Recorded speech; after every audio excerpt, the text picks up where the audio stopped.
This story's bombshell newsmaker interviews and A-list guests. And I guarantee you, no spin, no bias, no censorship, and no reason to go to bed. That's Dan Wootton Tonight, Monday to Thursdays from 9 on GB News.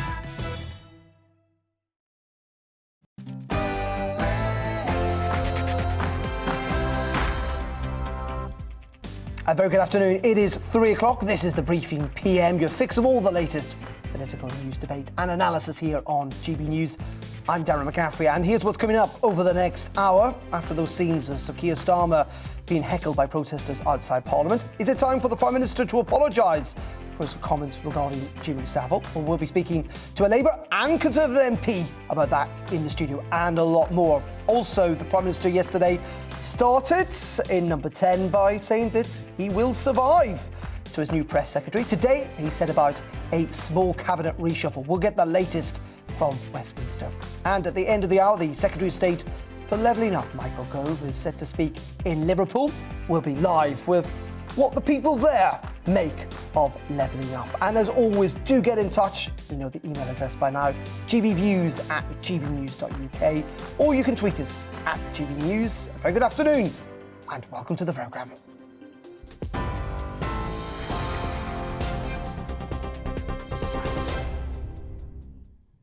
A very good afternoon. It is 1 minute past 3. I'm Rosie Wright here to keep you up to date on GB News. Boris Johnson has announced a small ministerial reshuffle today. Let's have a quick look at the changes. Jacob Rees-Mogg, up first, has been moved from Commons leader to Minister for Brexit Opportunities and Government Efficiency in the Cabinet Office. Mark Spencer has been made leader of the House of Commons. Stuart Andrew is the new Housing Minister. And Chris Heaton-Harris is the new Chief Whip. Well, today's reshuffle follows the appointment of Stephen Barclay as Cabinet Office Minister as Mr Johnson's new Chief of Staff. The Health Secretary has pledged an additional £5.9 billion to immediately tackle the backlog of NHS waiting lists in England.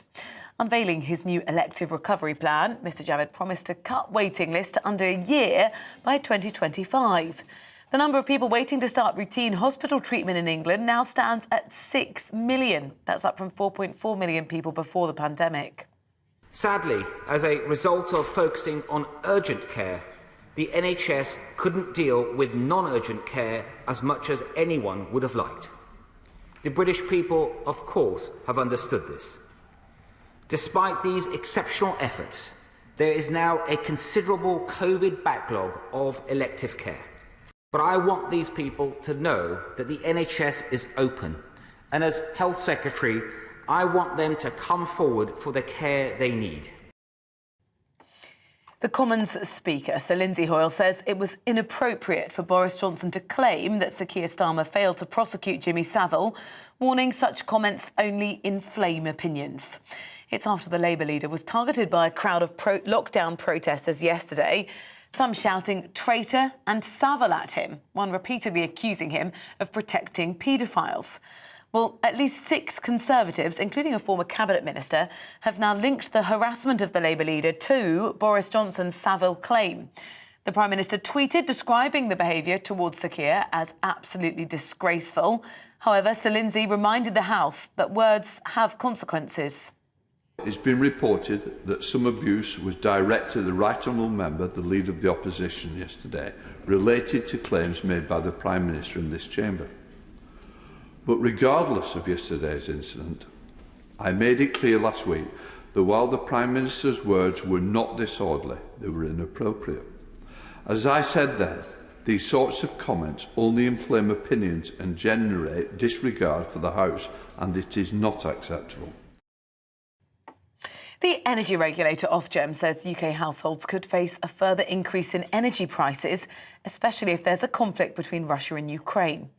Now, speaking to a cross-party group of lawmakers, the chief executive said an invasion would drive high gas prices and ultimately feed through to customers when the price cap gets reviewed in October. Ofgem announced last week that the cap would rise by 54% from April, affecting around 22 million households.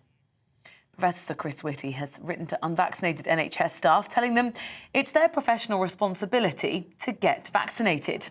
The Chief Medical Officer for England tweeted the letter, which was also signed by the Chief Nursing and Midwifery Officers. Sir Chris says getting the vaccine will protect both themselves and their patients. Well, last month, the Health Secretary Sajid Javid told the Commons the legal requirement for frontline NHS staff to be vaccinated against COVID is now under consultation. Retired Pope Benedict XVI has asked for forgiveness for his handling of clergy sex abuse cases, but he admitted to no personal or specific wrongdoing. An independent report commissioned by the German Church criticised his actions in 4 cases while he was Archbishop of Munich between 1997 and 1982. The report also faulted his predecessor and successor and estimates that in the Munich Archdiocese between 1945 and 2019, there had been at least 497 abuse victims. Women with an aggressive form of womb cancer could get access to new immunotherapy treatment on the NHS. Most women with endometrial cancer die within a year of diagnosis. A new drug, Gempril, is being billed as the first development in this area of medicine since the introduction of chemotherapy. A number of British stars have been nominated across several categories in this year's Oscars. Olivia Colman, Benedict Cumberbatch and Andrew Garfield are up for Best Actress and Actor. And Sir Kenneth Branagh is up for Best Director for his film Belfast. The Academy Awards will take place at the end of March in Los Angeles. You're now up to date here on GB News. I'll bring you more as it happens.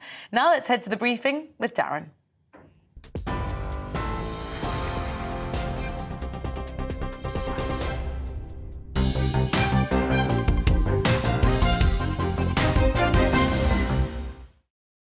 Yeah, very good afternoon. Welcome to the programme. It is 6 minutes past 3 on TV, online, and of course on your DAB digital radio. Now, busy day again in politics today.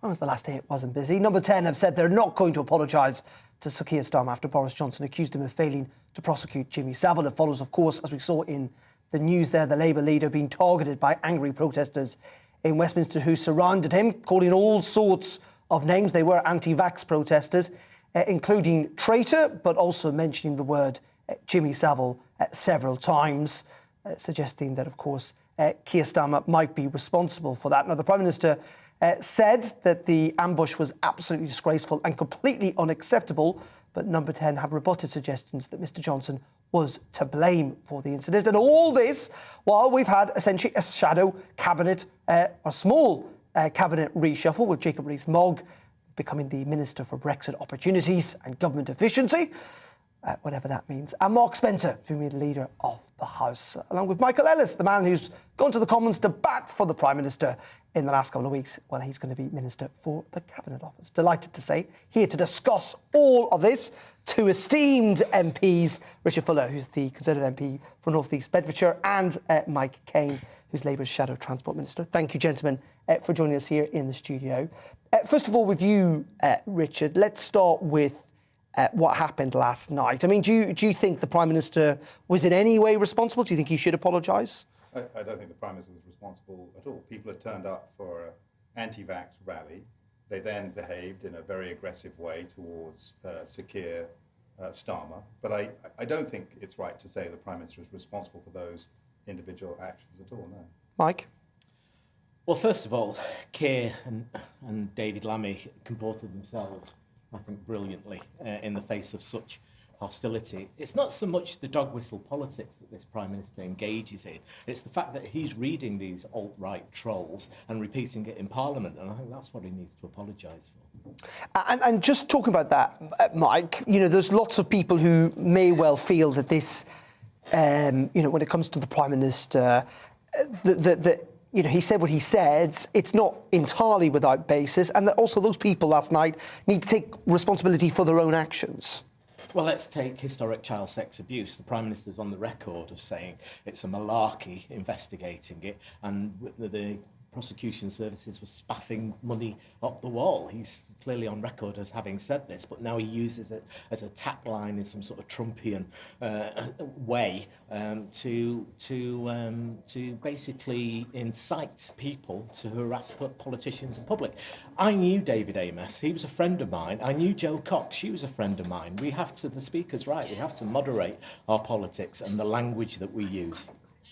A lot of people are talking about this and the impact that it's having on our politics.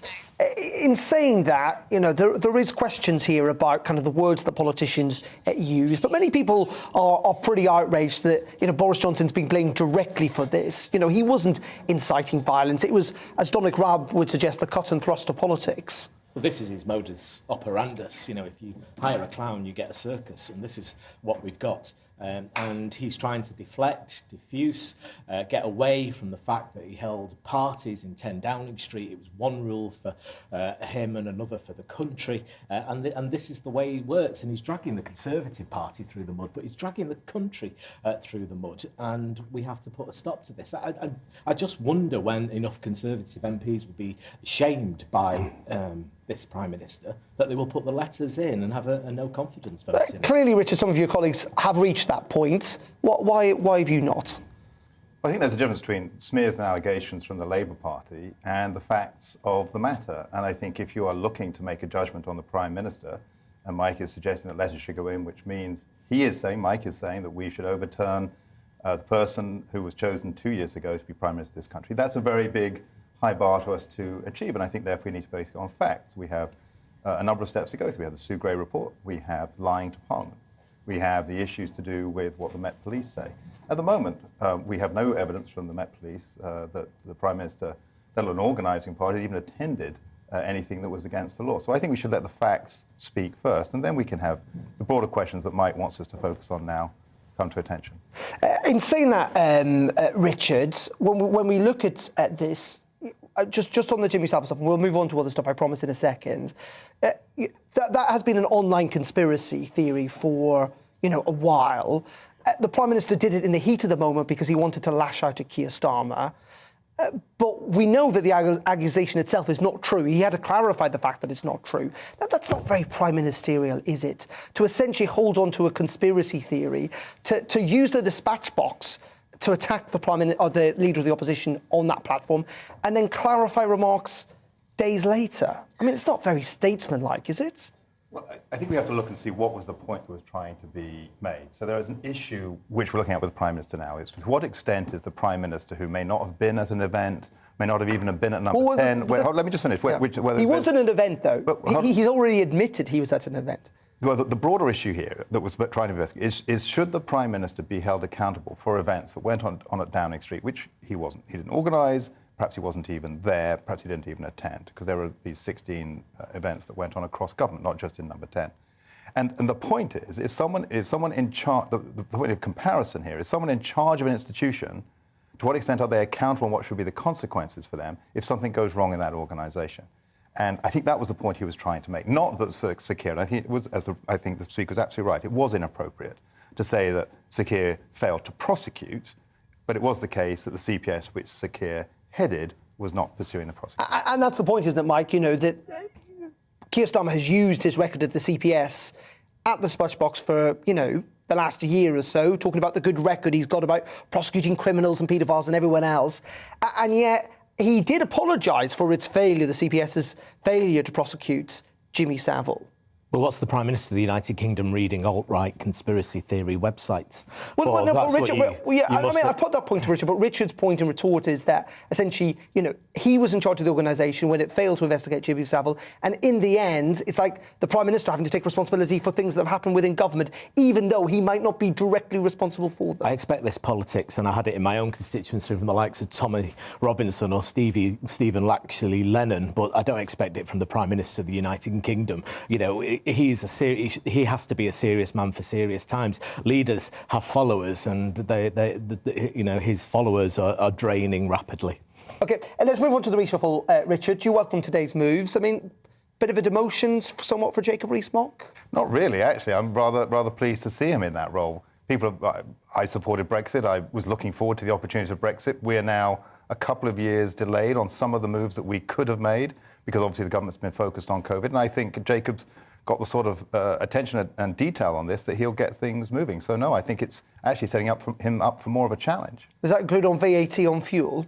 I don't know this all about VAT, but it's things like regulatory changes in the areas of artificial intelligence in terms of big data and what we can do in genomics about the new industry of the future. It's about levelling up, which I know, Mike, will be important for people in Mike's constituency as it is in mine. And it's about a lot of issues that people want to see about the control of immigration taken to the next level as well. So there's plenty for Jacob to get his mind around. Mike? Well, they've made up a post, haven't they? Brexit, opportunity and efficiency in government. Well, let's hope they get to grip with the tens of billions of pounds that have been wasted on PPE and is still being wasted, held up in China while we rent out space for it to be there. Also, the Prime Minister's in the middle of a leadership crisis and he ditches his chief whip. What does that tell you? That tells you there's chaos at the heart of government. I like Chris Seaton-Harrison. I think he did good work in transport, as I was saying to Richard, around active travel. But he was promoted to the Minister of Europe just 51 days ago, and now he's gone. And Stephen Barclay, will his constituents in Cambridgeshire ever see him again? Because he's got so many jobs. I can't even I can't even rattle them off here on on GB News. There's that many. It's, I mean, you know, this is from a position of weakness, isn't it? You know, these people are leaving Downing Street either voluntarily or because, you know, they feel that they're going to be under the cosh potentially in a few weeks' time with Partygate. Clearly, the chief whip being moved on is a sign that that's not working. Boris Johnson is having to make these decisions, isn't he, from a position of weakness? Well, I don't think so, because there haven't been resignations from government. This is a matter of moving people in government to different positions and the Prime Minister seeing what is right to refresh his team. I think it is fair for the Prime Minister to look at those things. It is in the middle of a series of allegations that have been made. That is context for them. But these are sensible moves. The idea that we should have a minister focusing on getting opportunity from the biggest change that we've made in our international policy for 50 years seems to me to be overdue, not something that's unnecessary. Let's move on to, we'll return very briefly into leadership. Let's move on to kind of levelling up. You know, the government today, Michael Gove is in Liverpool, talking to actually lots of Labour mayors in that part of the world, who are frankly quite behind lots of what the government's trying to achieve on all of this. You know, when are the Labour Party, I mean, isn't this a moment for the Labour Party actually to cooperate with the government on levelling up to achieve a better standard of living for your constituents and others? Always, but we need something better than a cut and paste from Wikipedia levelling up report. Well, that's a little unfair. It's more than that. No, it was cut and paste from Wikipedia. The walls of Jericho, well, if I remember my biblical training, they fell down, didn't they, rather rapidly when the trumpet was blown. And I think we've seen that already. The rule of government is the bigger the report, the less it says. And that certainly was what the levelling up report says. Nobody understands it. Nobody, you know, there's 12 vague notions, and they've had 10, 12 years of government to get to this point now, and we're still none the wiser. Isn't levelling up a bit of a rod to kind of whack the Conservative Party with, in the sense that it means everything and nothing, and so you'll have to trump something that's happened, but people will always claim, oh, there's more to do? Well, I think the levelling up white paper was a bit of a disappointment, really. I think it's far too socialist. I mean, Mike is right. It reheats a lot of what Gordon Brown would have said. That's a very good idea. What I wanted to see was tax cuts, enterprise zones. I wanted to see the opportunity for devolution of taxes to local authorities with responsibilities to manage their own budgets. I wanted to eliminate waste by devolving more decisions down to local and away from Whitehall. I wanted taxpayers in my constituency to know when they're asked to pay the highest tax burden they've been asked to pay in peacetime, they're actually going to get value for money, because we do want to level up. We do want opportunity to be spread around the country. But that isn't going to be achieved by socialist ideas repeddled through a Conservative government. In the local elections, if I want to see lower taxes, which party, who do I vote for? We should always vote Conservative, because the only party that ever puts up taxes is the Labour Party. Well, no, the only party that ever increases taxes is the Labour Party. You guys are breaking a manifesto commitment on national insurance. Yeah. And you're going to see the highest tax burden in 70 years. So I come back to this. If I want to see taxes reduced in this country, who do I now vote for? Well, because it's not Labour. Oh, God, no. But it's not the Conservative Party either. Well, it is. And I think you but look... It's not, well, hold on, Darren. Yep. I would encourage you just to look under the hood of the numbers that the Treasury came out in Rishi's last budget. And if you look at the control on current expenditure by government, the day-to-day expenditure, he's running a pretty tight ship. The government is deciding to put more money into investment, expenditures, the infrastructure that Mike is keen on, and also there is the issue of COVID. But the underlying economics that the Chancellor has put in place are Conservative. My expectation as we go into the next election is that Conservatives will have the opportunity to cut taxes, and they must. Just finally on all of this, Richard, first of all, with you, we've got 15 MPs, publicly Conservative MPs, who want to see the Prime Minister go. There are probably dozens more privately who share that view. The entire Scottish Conservative Party want to see the Prime Minister go. How would you almost not welcome a vote because something needs to give? That's not a sustainable position to be, where you've got publicly lots of Conservatives. I mean, what would happen in Scotland the next election? Something needs to give, doesn't it? Well, I think the process needs to be given time for what you're saying needs to happen to be able to occur. It's not right to prejudge somebody until we have a full finding of facts. I can't understand why it is taking the police so long. I mean, it took them a few days to work out about whether Sakir had broken the rules or not. He was there in the office having a beer, and the police said nothing to answer for here. So why is it taking them so long? But you're right. As long as that is delayed, there will be these constant concerns about the allegations, and they won't be cleared up until that's done. And just funny, Mike, I mean, you know, clearly the Conservatives are down in the polls. It's midterm. We've been here before.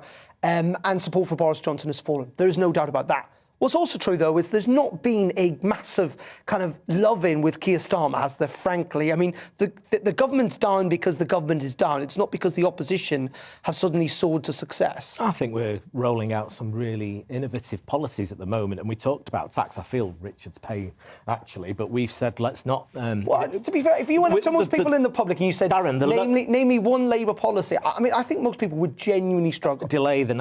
Stop the national insurance lies. The lowest living standards in 30 years we're heading for. 7 million people food insecure in this country. Cut the VAT to on the weird thing the is fuel. Both you guys probably agree on A windfall tax on the $30 billion plus that Shell and BP have just announced. We're now looking like the tax cutting party. They're the party of high taxes. It's all very strange, but constantly fascinating. Gentlemen, thank you very much indeed for joining us. That's Mike Wayne there. Kane, and Richard Fuller, thank you very much indeed for joining us on GB News. OK, you're watching The Briefing. It is 21 minutes past 3 o'clock. We're going to pause there. Coming up in just a couple of minutes, we're going to be focusing on the rest of today's news, including the latest on that mini reshuffle. And we'll be live in Liverpool, hearing what Michael Gove has to say about levelling up. Do get in touch, gbviews@gbnews.uk, or tweet us, and we'll see you in just a couple of minutes. Hello again. A three-way split across the country today. It's damp across central parts of the country, cold but showery in the north, milder further south, where it is largely dry with high pressure over the continent. But it's this lingering weather front that is bringing a lot of cloud and outbreaks of rain to northern England and later on North Wales, parts of the Midlands. To the north of that, tighter isobars and a brisk cold wind bringing a rash of showers to northern and western Scotland, parts of Northern Ireland as well, and those showers falling as sleet and snow above around 400 metres.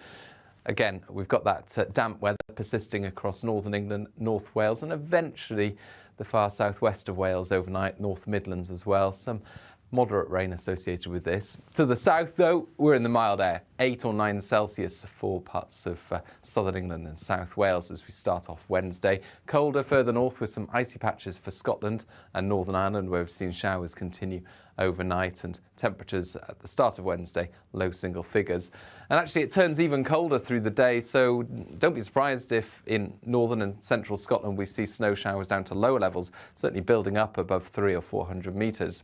Bright spells away from the snow showers, and for northern England, Wales, it does brighten up through the day, but for southern England, well, that's where the cloudier and increasingly damp weather will be heading into the second half of Wednesday and overnight. Some persistent rain then for southwest England in particular. But with the cloud in the south overnight, temperatures at 5 or 6 Celsius for Cardiff, London, Southampton. Colder though for North Wales, northern England into Scotland and Northern Ireland. And again, where we see showers come and go through the night. A few slippery surfaces first thing Thursday. Strong winds as well for the far north of Scotland. Risk of gales for the Northern Isles as we start off Thursday, but the wind sweeps the showers south, sunshine follows. Friday's looking like a fine day.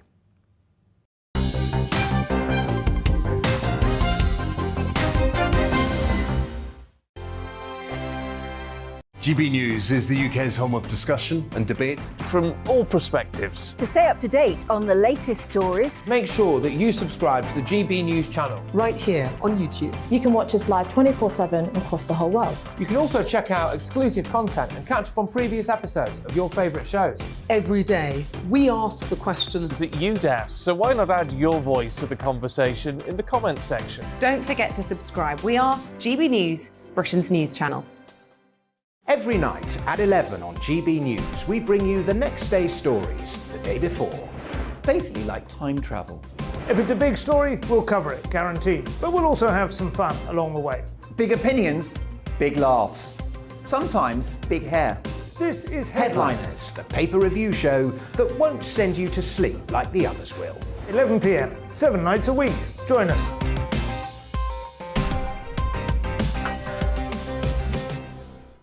Hello there, I'm Eamon Holmes. And I'm Isabel Webster.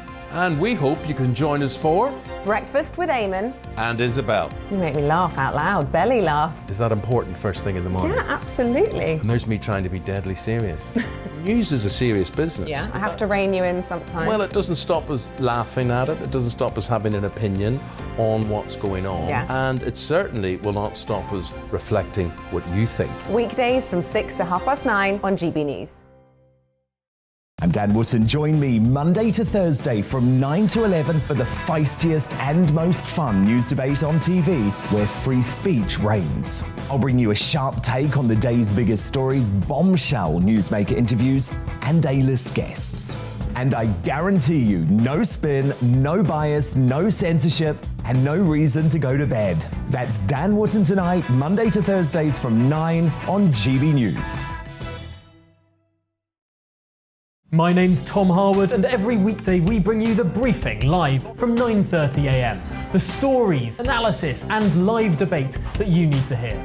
Quite right, Tom, of course. Was this something that had been considered at all? Difficult to answer. Gas-guzzling helicopters circling. Noise is being made here. Joe Biden walking out. Thank you very much for joining us. Don't miss it. The Briefing with me, Tom Harwood, Monday to Friday, 9:30 a.m. on GB News. Join me, Gloria De Piero, Monday to Thursday at noon for The Briefing. We go to the parts of Parliament that you won't see elsewhere. Plus, there's exclusive interviews with MPs from all parties. But quite often, they paper over the real truth. Why does a working class lad like you join the Tories? That's a good question. Don't miss it, Monday to Thursdays at noon on GB News.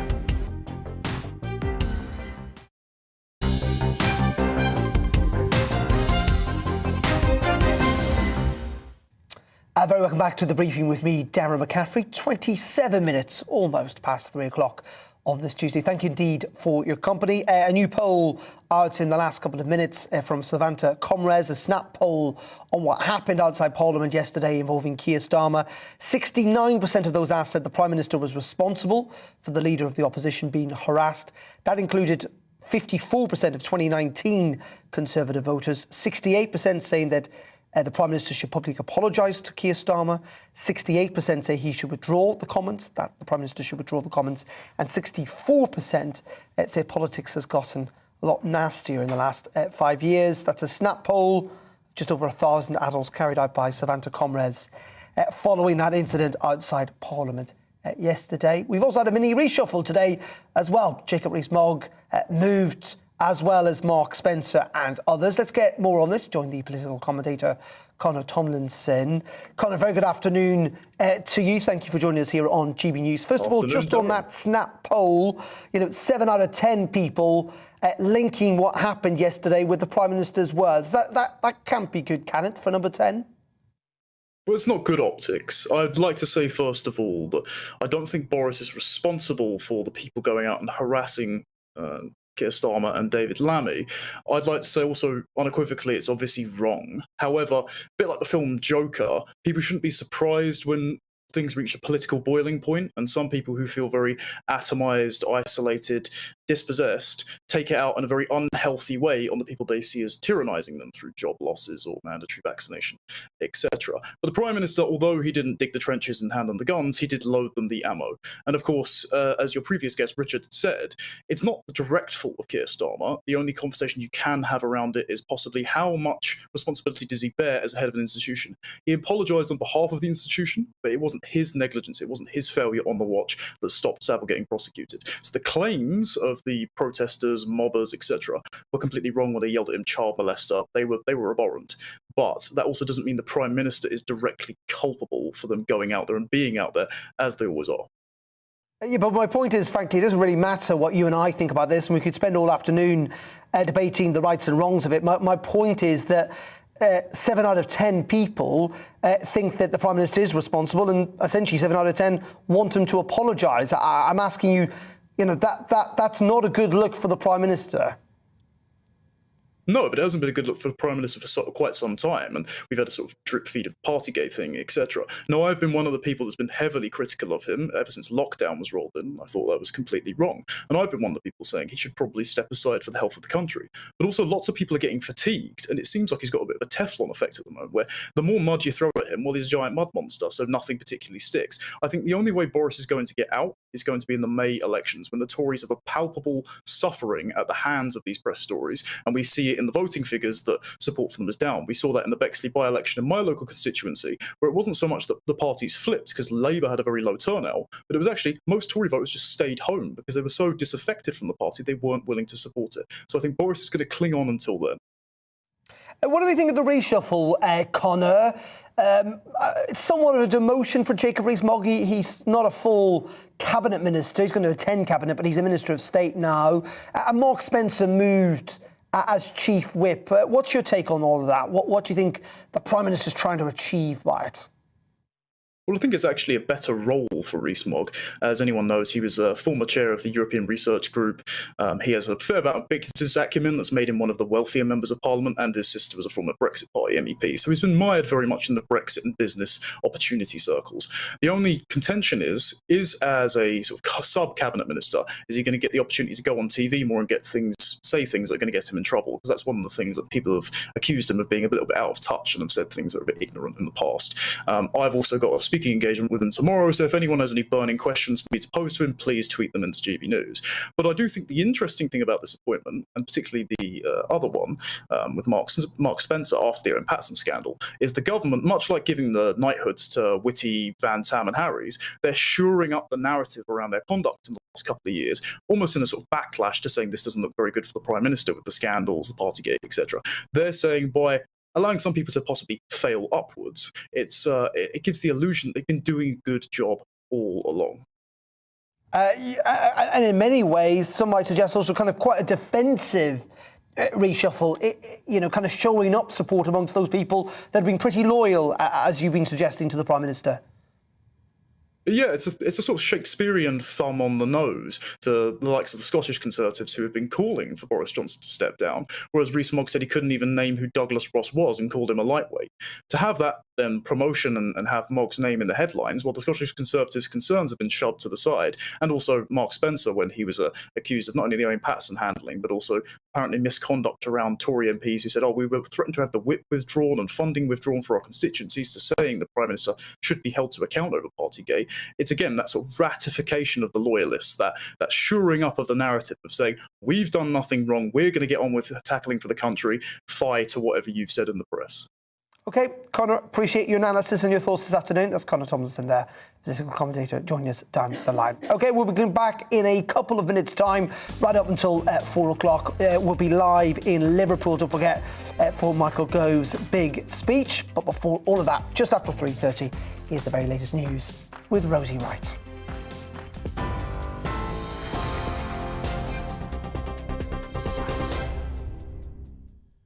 It is 3:33. I'm Rosie Wright, here to keep you up to date on GB News.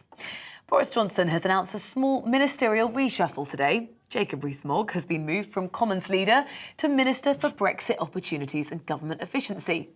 Mark Spencer has been made leader of the House of Commons. Stuart Andrew is the new Housing Minister. Chris Heaton-Harris is the new Chief Whip. Well, the move follows the appointment of Stephen Barclay as Mr Johnson's new Chief of Staff. The Health Secretary has pledged an additional £5.9 billion to try to tackle the backlog of NHS waiting lists in England. Mr Javid promised to cut waiting lists to under a year by 2025. The number of people waiting to start routine hospital treatment in England now stands at 6 million. That's up from 4.4 million before the pandemic. The Commons Speaker, Sir Lindsay Hoyle, says it was inappropriate for Boris Johnson to claim that Sir Keir Starmer failed to prosecute Jimmy Savile, warning that such comments only inflame opinions. Yesterday, the Labour leader was targeted by a crowd of protesters shouting "traitor" and "Savile" at him. The Prime Minister is facing renewed calls to apologise for his comments from within his own party. British stars Olivia Colman, Benedict Cumberbatch and Andrew Garfield are all up for Best Actress and Actor categories in this year's Oscars. Sir Kenneth Branagh has also been nominated for Best Director for his semi-autobiographical film Belfast. And Dame Judi Dench has also been nominated for Best Supporting Role in that film. The Academy Awards will take place at the end of March in Los Angeles. You are up to date here on GB News, but on your TV, online and DAB Plus radio. Don't go anywhere. Shortly, we'll be back to The Briefing with Darren.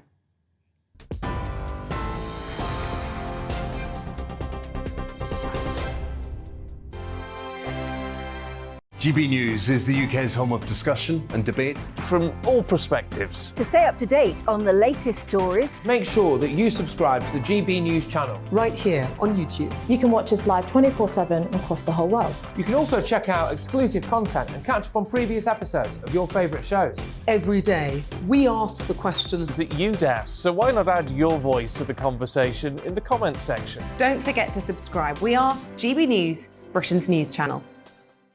Every night at 11 on GB News, we bring you the next day's stories the day before. It's basically like time travel. If it's a big story, we'll cover it, guaranteed. But we'll also have some fun along the way. Big opinions, big laughs. Sometimes big hair. This is Headliners, the paper review show that won't send you to sleep like the others will. 11 p.m, 7 nights a week. Join us.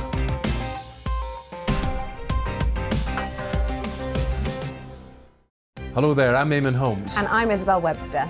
And we hope you can join us for Breakfast with Eamon and Isabel. You make me laugh out loud, belly laugh. Is that important first thing in the morning? Yeah, absolutely. And there's me trying to be deadly serious. News is a serious business. Yeah, I have to rein you in sometimes. Well, it doesn't stop us laughing at it. It doesn't stop us having an opinion on what's going on. Yeah. And it certainly will not stop us reflecting what you think. Weekdays from 6 to 9:30 on GB News. I'm Dan Wootton. Join me Monday to Thursday from 9 to 11 for the feistiest and most fun news debate on TV, where free speech reigns. I'll bring you a sharp take on the day's biggest stories, bombshell newsmaker interviews, and A-list guests. And I guarantee you, no spin, no bias, no censorship, and no reason to go to bed. That's Dan Wootton tonight, Monday to Thursdays from 9 on GB News.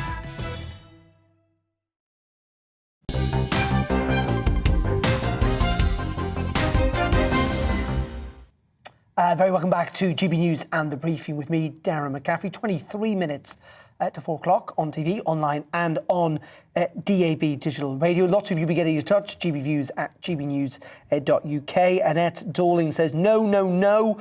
Boris should not apologise. Keir Starmer and Angela Rayner have been directing vile abuse at Boris Johnson in Parliament for weeks, and also saying that the buck stops at the top and accusing him of criminal negligence. Double standards at work here. And meanwhile, Cliff has emailed to say Boris is having all sorts of things thrown at him from MPs and the press constantly. I don't blame him at all for having to go back from time to time. For God's sake, get off his back and let him get on with the job that we voted him in to do. And John Drew says, I don't vote for the Conservatives, but the Conservatives, Labour and the Lib Dems have had their day. People no longer trust them. I was a Labour union rep and a health and safety rep for a cosy started off in the 1970s. We now need complete change. Either revolt, a new party, or maybe reform. GB Views at gbnews.uk. Get in touch and we'll get to some more of those before the end of the programme. Now, let's move away from all of this and let's go to Scotland, because there the Tory pension minister has dismissed claims that the UK would continue to fund Scottish state pensions in the event of independence. Guy Opperman described statements by the First Minister Nicola Sturgeon and the SNP leader Ian Blackford as misleading. The row was sparked by claims from Blackford that the UK would have an obligation to fund state pension payments after independence. I'm not entirely sure lots of English people will be very happy about that. Well, joining me now from Scotland to discuss this is John Ferry, who is the economy spokesperson for the Scottish Lib Dems. What was your reaction when you heard this interview from Ian Blackford last week? Hi, Darren. I mean, my first reaction was that what an extraordinary turn of events and a complete switch in policy that is for the SNP. For years now, their policy on pensions in Scotland, on Scotland becoming what you would say fiscally autonomous from the rest of the UK, has always been really clear. They've always said, we're not too wee, too poor and too stupid to stand on our own 2 feet. We can do everything on our own. We can fund all our own systems. And no one has to worry about their pension, for instance, in an independent Scotland. But then last week, they completely changed that position. And Ian Blackford said, no, he effectively said, what our position was in 2014 is now changed. The people, taxpayers in the rest of the UK will have to fund the state pension in an independent Scotland. And for those of us who have been arguing for years that, you know, Scotland leaving the UK, becoming the first part of an advanced economy to cut itself off from its treasury and its central bank and its tax base and everything else, is not going to be a very good thing for people in Scotland. It would harm us. This is a real vindication of that position, because effectively what he's saying is an independent Scotland cannot afford to pay the state pension on its own. It needs those broad shoulders of the greater UK and that bigger tax base in order to fund the pension system. So it's been an extraordinary turn of events, and I'm looking forward to seeing how the SNP try to justify this going forward. Well, I mean, John, is there an argument to be made? You're entirely right in saying our systems are pretty intertwined. It's going to be very difficult. It's going to take years, if not decades, if there is an independent Scotland, to untangle them. And that, you know, England has or the rest of the UK, I should say, has a responsibility in some degree to Scottish voters, whether they vote to remain inside the UK or to leave. Well, I would say... As in, there's a lot of people who would describe themselves as unionists, who may well have to live in an independent Scotland. Indeed. But I guess, leave means leave in these situations. If you want to be independent, then you have to accept the consequences of being independent. And being fiscally independent, fiscally autonomous, the outcome of that is clear. The Scottish tax base and the Scottish ability to borrow goes into paying for Scottish state revenue, and there is a divorce that takes place whereby you have to stand on your own 2 feet. I am tempted now to ask Ian Blackford why he thinks an independent Scotland, the people there would be too wee, too poor and too stupid to fund these things themselves, when for years they've told us, they've been very clear that in an independent Scotland, the state is entirely, the state on its own entirely has the ability to completely fund whatever it needs on its own without having to lean on the broader shoulders of the remaining UK. You make a good point, though, in that this has never been done before. It would be incredibly complex. It would be incredibly fraught with risk for the leaving part. But I don't think this serves Ian Blackford's or Nicola Sturgeon's arguments very well at all. Simply highlighting to Scottish people that they would be resident in a country that's becoming the first part of an advanced economy ever to cut itself off from the fiscal infrastructure that guarantees its state pensions. Okay. Doesn't serve their argument well, I don't think. OK, John, appreciate your thoughts. And we do always ask the SNP to come on. For some reason, they're not very keen. But if anyone's watching at home from the SNP, please do get in touch. We always keen to reflect all views. But John, for the time being, John Ferry there from the Lib Dems. Thank you very much indeed for joining us. Now, let's move on to the online harms bill, because websites that publish pornography will be legally required to verify the age of the users under new online safety rules. That's according to the government today. Marking Safer Internet Day, the Digital Minister Chris Philip confirmed that the draft online safety bill is to be strengthened to require all sites which publish pornographic content to put robust checks, he says, in place to ensure that users are 18 or over. Sites could use secure age verification technology to confirm a user possesses a credit card, for example, and is therefore at least 18 years old. Or they could use a third-party service to confirm someone else's age, such as government data or a social media website. Well, joining me now to discuss all of this is Matthew Lesh. He is the Head of Public Policy at the Institute for Economic Affairs. Matthew, thanks for joining us. This all seems quite reasonable in many regards. I mean, clearly, the government is trying to protect kids from viewing pornography online that could be harmful. Look, I think that's a completely respectable goal. I just very much question that the idea of age verifying people is the right way to go here. Let's be absolutely clear. This means someone, in order to access an adult website, will have to enter a driver's license, a passport, or potentially even buy a state-approved porn pass from a shop. Now, that is a huge threat to our privacy and to our online security. It's a total gift to hackers to create a database that links together people's identity with their adult viewing habits. And we shouldn't forget the fact that we're in a bit of a Groundhog Day here. The government previously legislated to introduce precisely the same measure, and they spent years trying to do it and worked out you couldn't really do it in practice in a secure way that would be appropriate for users, and they abandoned the proposals. Boris Johnson himself abandoned the proposals just a few years ago because it was such a monstrously ridiculous idea. And now they're back like a walking dead zombie here to terrify us once again. And I really just have to ask ourselves, do we really make the internet a less safe place? Because that's what these proposals will mean. So why do you think, though, then, that Chris Philip and the government are pursuing this again? Well, quite frankly, they've been lobbied. There's the Age Verification Providers Association, who are serving potentially to benefit from the fact that they'll get a lot of business from people who have to age verify their users. Obviously, there's been a lot of campaigning from certain groups who think that this is a magical solution to every problem. I mean, unfortunately, the internet is, I think, actually a fantastic place. I think it's given humanity a lot, and it's given children and young people, particularly over the last 12 months, access to information, access to contact their friends, to socialize, and so much more. Now, that doesn't mean that it's completely safe. And to address that issue, you need good education, you need proper parental oversight. Unfortunately, that's now being kind of all put aside. And instead, we're rushing into these quite draconian solutions that I don't think are going to necessarily achieve the goals and could really lull us into a false sense of security. Do you really think that a child who really wants to look at porn is going to be stopped by this, and they're not going to be able to be technologically capable and savvy enough to get around it? I think they will. I think young people, unfortunately, without being properly looked over, have been accessing adult material for a long, long time. And this isn't going to stop that. What it will do, though, is a serious threat to our online security, our online safety, and our online privacy. Matthew, the whole point is, you said at the start that you agree with the goal. I mean, what is the best way to try and achieve that goal that, is practically possible and doesn't infringe on civil liberties? Well, I think this is quite difficult. There's no perfect solution.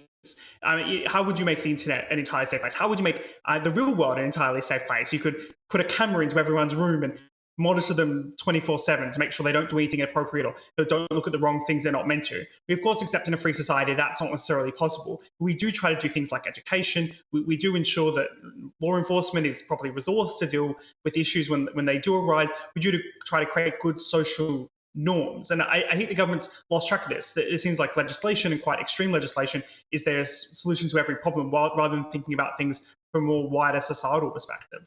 OK, appreciate your thoughts. Interesting discussion. We'll see whether this goes anywhere, to be frank. Matthew, thank you very much indeed, Matthew Lesh there from the Institute of Economic Affairs. Now, leaders across the north are in Liverpool today as they look at the ways the government are going to try and close the gap between the north and south. The Secretary of State for Levelling Up, Housing and Communities, Michael Gove, is joining council leaders and Metro mayors to discuss exactly what levelling up really is and to work out an action plan to help make it a reality. The leaders will be discussing the long-awaited Levelling Up white paper, which was published last week, and what the government's 12 missions mean for the north of England? Well, our reporter, Bradley Harris, our North West reporter, is in Liverpool for us now. Good afternoon, Bradley. We are waiting for Michael Gove to speak in the next couple of minutes, but I believe you've been speaking to Andy Burnham. Yeah, that's right, Darren. The Secretary of State for Levelling Up, Michael Gove, as you say, has now entered the Spine building just a few moments ago. He's upstairs now getting ready for that speech in a few moments' time. But I've been chatting to some mayors across the north, Metro mayors too. One in particular you mentioned there, the Mayor of Greater Manchester, Andy Burnham, because one key theme here is about being compatible with the government in Westminster. A lot of the northern mayors here want to work with the government in order to really try and achieve levelling up by 2030. There's a lot of discussions happening. I caught up with Andy Burnham a little bit earlier. Let's just hear some of his thoughts. What I have always felt whenever I deal with UK government, particularly some of the civil servants, is they seem to have a lower belief in our potential than we have. And they want to set lower ambitions for our future than the ones we've got. And that's the way this country has always been. You know, fob the north off, you know, just give it something to be quiet. And as I say, that isn't going to work anymore. Levelling up has been the call, and we're not going to rest until it actually happens. And no matter how long it takes, we'll still be there, banging on that door, saying, you promised us this. We're not just asking for handouts. Give us the power to do more for ourselves, because we will use it. Powerful words there from the Mayor of Greater Manchester, Andy Burnham, saying he'll keep banging on the door until they get what they want, and that is certainly the message for the other northern political leaders as well. And they're making a statement today just by hosting this Convention of the North in the Spine building, recently announced as the UK's healthiest building. It's a fantastic building with amazing views of Liverpool, and just 4 years ago this was a car park, and that's the point, that look at what we can do if we put our minds to it, put a bit of money towards it, we can level up places quite quickly. So certainly northern leaders are coming together. They'll be listening intently to what Michael Gove has to say in just a few moments' time. It'll be interesting to see what Michael Gove has to say beyond the white paper that we saw 5 days ago, which does add some more flesh to the bones now in terms of what levelling up means. But what does it mean crucially for the north of England? Maybe we'll find out in just a few moments' time. Yeah, indeed, and we are waiting for Michael Gove to stand up and speak, as you say, relatively soon. Europe's healthiest building, Bradley. There's lots of green foliage behind you. Just in terms of what the public make of all of this, I had a guest on my programme a little earlier talking about people in the north of England, people who'd voted for the Conservative Party, not entirely sure what levelling up means. In fact, one of them thought it was a computer game. What's your sense when you talk to people in Liverpool, Manchester and elsewhere, what they think levelling up actually means? Yeah, I think that's a really good point, Darren, and I still think people don't quite know what the word and what the term levelling up actually means. If you remember, back in the general election in 2019, that was one of the key messages from the Prime Minister Boris Johnson's campaign, levelling up. It was quite a vague term. It meant some things like improving infrastructure with our railways and education, for example. That's still the case now. As I say, this white paper adds a little bit more flesh to the bones in terms of what it means. There's those 12 missions that you mentioned earlier, which Michael Gove wants to achieve by 2030, but certainly people who are living and breathing here in the north of England want to see change. They want to see development. It was interesting hearing from the Metro Mayor of the Liverpool City region, Steve Rotherham, earlier, who was telling me that the north of England was leading the way for the Industrial Revolution. Now, he says, we can lead the way for a green revolution, looking at greener energy. And certainly that's what people on the ground here want to see too. Investment in their towns, which has been lacking, some people say, for many, many years. There is, for some people, a large gap in terms of, let's just focus on public transport, for instance, and actually the gap between Manchester and London. I know the Mayor of Greater Manchester, Andy Burnham, has been campaigning for quite some time to make public transport cheaper in the northwest. just a little bit earlier, a few hours ago, there was actually a gathering outside of members of the public holding up big banners asking the government to listen and to improve services here in Liverpool. So people are crying out for investment. The big conversations are happening upstairs. Now, Darren, we've got to see if by 2030 we do actually see some results. Yeah, indeed. And as always with these things, Bradley, you know, we're told they're going to start at 10 to, and they never do happen on time. I'm not entirely sure where we don't learn. Just very briefly, and then we'll leave it. You talked to Andy Burnham today. Actually, in many ways, lots of these Metro mayors and the council leaders in the northwest and indeed parts of England, you know, remain Labour politicians, but there is a sense that they are willing to buy in to the levelling up agenda. Some of them being quite welcoming and have praised Michael Gove's statements, even if they want him to go further. Yeah, it was actually quite surprising that a lot of the Northern leaders were actually quite confident with the White Paper. Joanne Anderson, the Mayor of Liverpool, said today, as part of her speech in the welcoming opening event of the Convention of the North here today, she said that actually she felt quite confident in the White Paper and what that meant. She actually felt quite pleased that the government down in Westminster were recognising that the north of England needs to be levelled up. Again, what that means in terms of investment is a different story. How much money is going to be spent? How much money is there, full stop? Maybe we might get some clarification from Michael Gove in just a few moments. He's probably getting ready now and preparing those scripts, ready to make his opening statement. But certainly Northern leaders, as I mentioned, Joanne Anderson, but also the Mayor of Greater Manchester, Andy Burnham, says that, you know, we have been working with the government.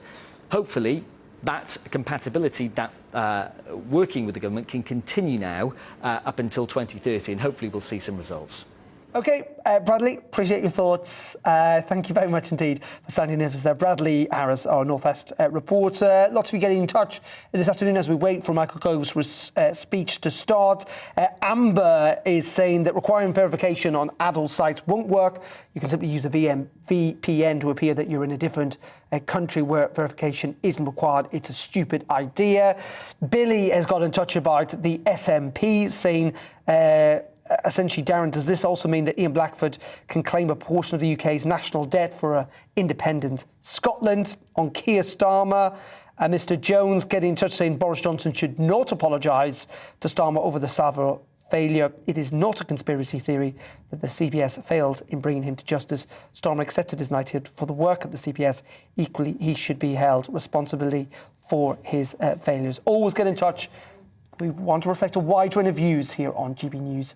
GBViews at gbnews.uk. OK, well, that is it from me for today. We are due to hear from Michael Gove in the next couple of minutes. Colin Brazier will take you to that live. I'll be back tomorrow, though, at 12 for PMQs. Do not miss that. And, of course, at 3. But first, before all of that, it's starting to get colder. Here's the weather from the Met Office down in Exeter. See you tomorrow. Hello again. A three-way split across the country today. It's damp across central parts of the country, cold but showery in the north, milder further south, where it is largely dry with high pressure over the continent. But it's this lingering weather front that is bringing a lot of cloud and outbreaks of rain to northern England and later on North Wales, parts of the Midlands. To the north of that, tighter isobars and a brisk cold wind bringing a rash of showers to northern and western Scotland, parts of Northern Ireland as well, and those showers falling as sleet and snow above around 400 metres. Again, we've got that damp weather persisting across northern England, North Wales, and eventually the far southwest of Wales overnight, North Midlands as well. Some moderate rain associated with this. To the south, though, we're in the mild air, 8 or 9 Celsius for parts of southern England and South Wales as we start off Wednesday. Colder further north with some icy patches for Scotland and Northern Ireland, where we've seen showers continue overnight, and temperatures at the start of Wednesday, low single figures.